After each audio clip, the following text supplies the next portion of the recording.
Hali ya usalama ya mkoa wa Tabora kwa ujumla wake ni shwari na wananchi wanaendelea na shughuli zao za kujiletea kimaendeleo. Jeshi la polisi kwa mkoa wa Tabora limeona picha mjengeo iliyosambazwa kwenye mitandao ya kijamii ambayo ilibeba kichwa cha habari, mkuu wa kituo cha polisi Tabora amuomba msamaha Heche baada ya vurugu. Jeshi la polisi mkoa wa Tabora linawataka wananchi waipuuze picha mjengeo hiyo, kwani ni ya uongo na yenye lengo la kuwahadaa wananchi. Jeshi la polisi mkoa wa Tabora halina mkuu wa kituo cha polisi Igunga wa aina hiyo, anaitwa Daudi Paulo Delimi ambaye ana umri wa miaka 49. Huyu ni mkazi wa Mbagala A wilaya Igunga. Mtumiwa huyu amekamatwa na tunaendelea kufanya naye mahojiano kwa sasa ili kujua alioshirikiana nao kuandaa picha mjongeo hiyo hasi na potofu na kuisambaza ili hatua stahiki za kisheria ziweze kuchukuliwa dhidi yao. Makusudio alikuwa ni kupotosha umma. Kama unavyofahamu kwamba jeshi la polisi linao utaratibu wa kutoa taarifa zake, ambapo kwenye ngazi ya mkoa msemaji wa jeshi la polisi ni kamanda wa polisi wa mkoa. Kwa hiyo kilichotokea ni upotoshaji mkubwa wa umma na hatua stahiki zitaenda kuchukuliwa za kisheria. Mimi nikemee vikali watu ambao wanafanya udanganyifu kwa umma, na mtu huyu sio mtumishi wa jeshi la polisi ndani ya nchi yetu ya Tanzania, na hatua stahiki zinakwenda kuchukuliwa kwa maana kwamba amejifanya kuwa mtumishi wa jeshi la polisi. Nimefika pale namuuliza vipi na wewe humu unaanza kuongea na mapande, ananiambia hamna shida. Kabidi sasa nije hapa ndo nimefika kujua ukweli. Naomba msamaha. Naomba msamaha kwa niaba yake. Ninaumia sana, naumia kwa kitendo alichofanya. Nimeona kwa sababu hali mbaya. Nilikuwepo mkutanoni.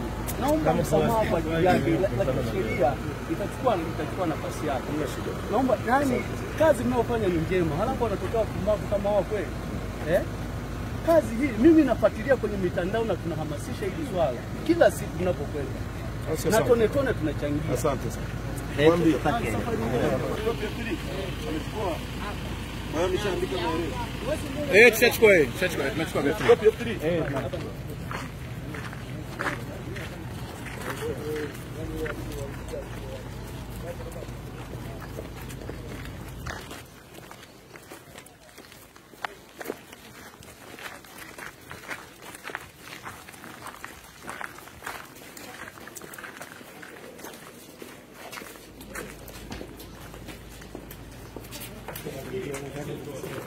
Naitwa Dickson Matata, mimi ni mwenyekiti wa kanda ya Magharibi inayojumuisha mkoa wa Tabora, Kigoma na Katavi.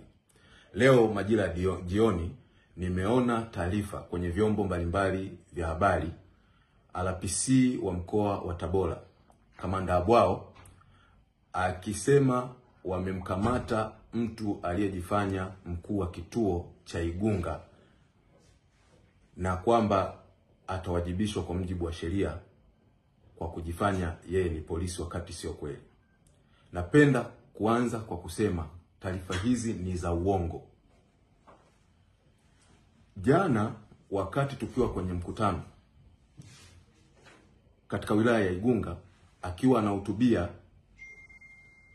mgeni rasmi ambaye ni makamu mwenyekiti wa chama chetu John Wekesa Heche, palijitokeza wahuni ambao waliwapiga watu na kuwajeruhi. Na baada ya kumaliza mikutano ule, tulielekea kituoni kwa ajili ya kwenda kutoa taarifa. Tulipomaliza kutoa taarifa na kupata PF3 kwa ajili ya watu kwenda kutibiwa, tulipofika nje, mwananchi ambaye alitokea sehemu ambayo tukujua alikuja na kutuomba msamaha kwa niaba ya mjomba wake ambaye ni mmoja ya waliofanya fujo hizo. Na alisema ni mtoto wa dada yake ambaye yeye amemlea na kumsomesha. Hakuna sehemu yoyote mwananchi yule alisema yeye ni polisi au ni mkuu wa kituo cha Igunga.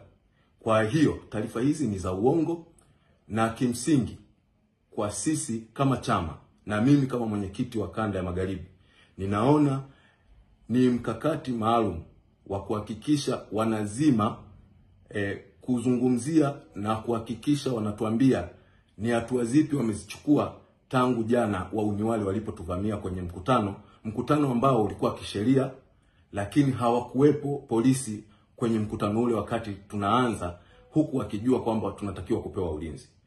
Pili, mpaka sasa hatujajua ni watu wangapi wamekamatwa na hatua zipi zimechukuliwa. Kwa hiyo kimsingi taarifa hizi za RPC wa mkoa wa Tabora zinatakiwa kupuuzwa na zionekane wazi kwamba zinalenga kutaka kuzima swala la jana ambalo tulifanyiwa sisi kama chama, licha ya ukweli kwamba tulikuwa na haki zote kama chama kuweza kufanya shughuli za kisiasa, ikiwemo mikutano ambayo ilikuwa inaendelea kwenye ziara ya makamu mwenyekiti John Wegesa Heche kwenye kanisa.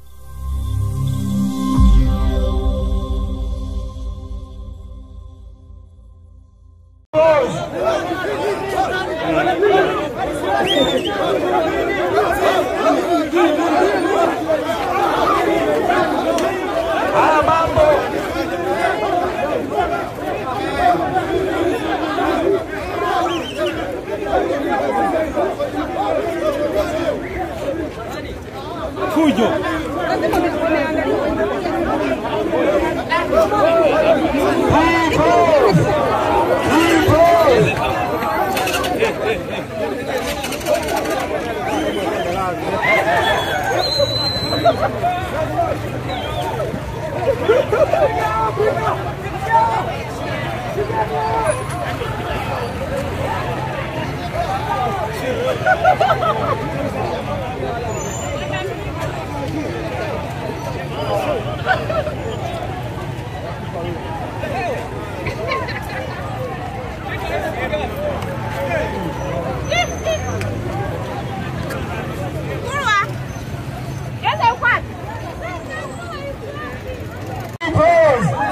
Nafikiri wale wauni wameshafukuzwa. Sasa turudi tukae kwenye hali ya mkutano.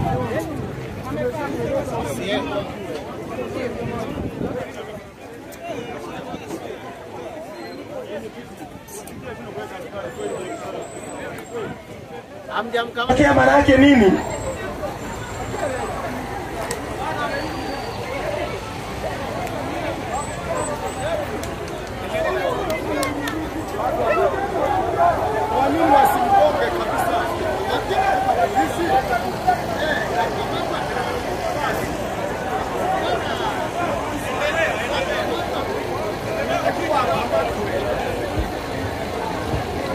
Makamanda peoples.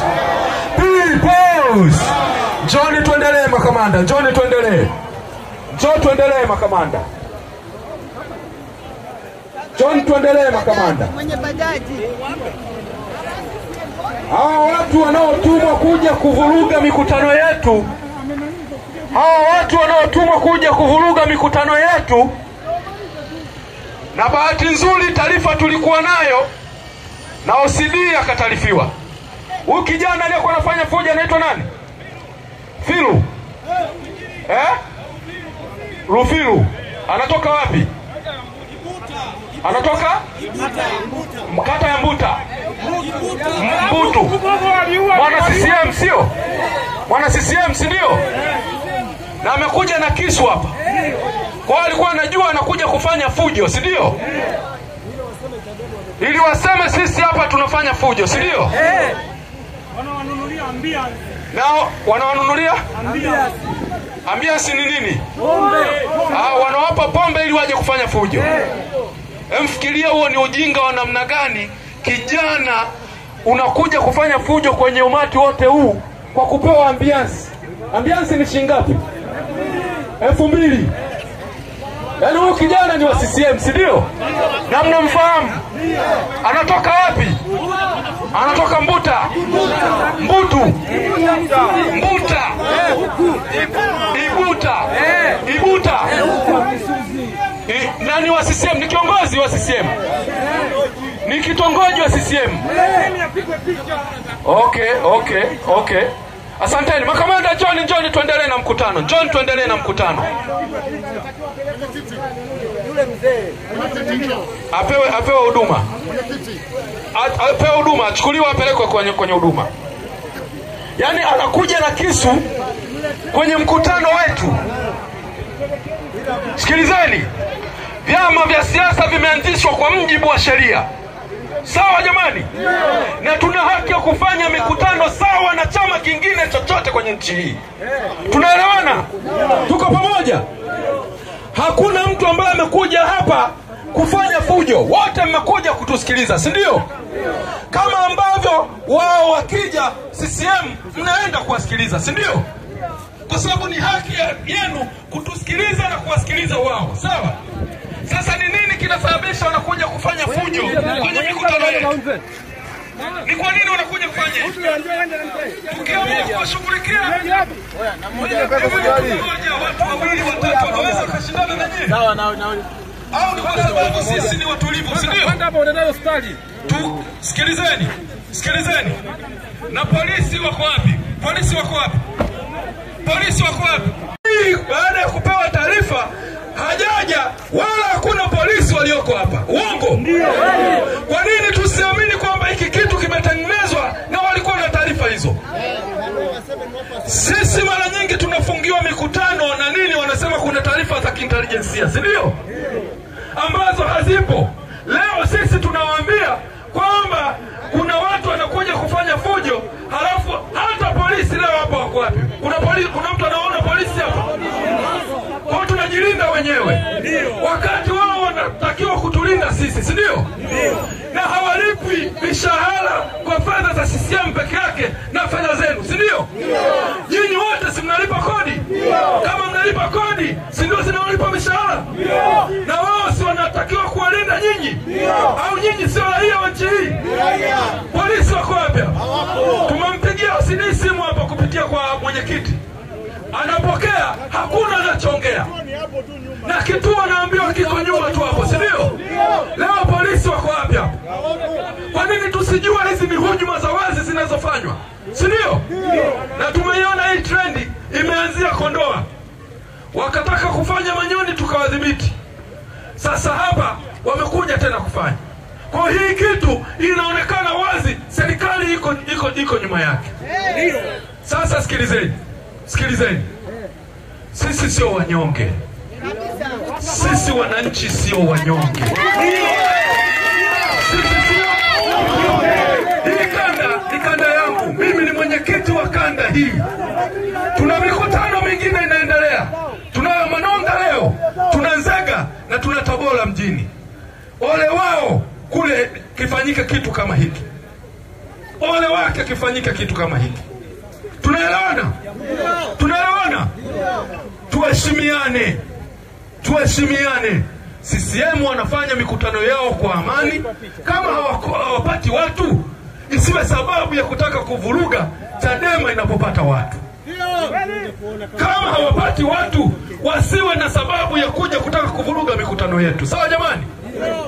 Sisi tumekuja hapa kupigana na watu? Hapana. Tumekuja kuongea na nyinyi? Si ndio? Kama mngekuwa mnajua tunakuja kupigana au tunaleta fujo, mngekuja hapa?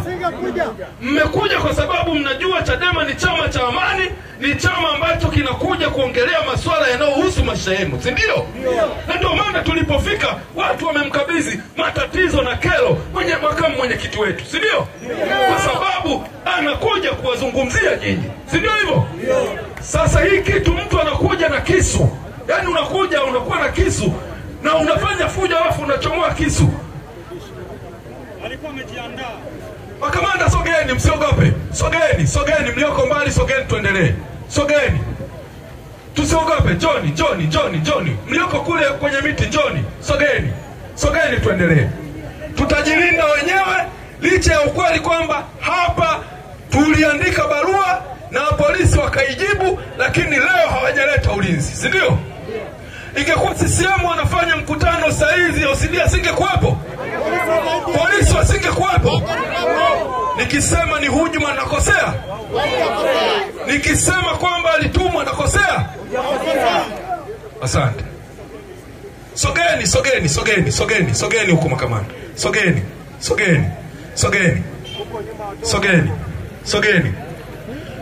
Mlioko kule mbali tusogee tuendelee. Jibiwa kwa hoja haijibiwi kwa lungu.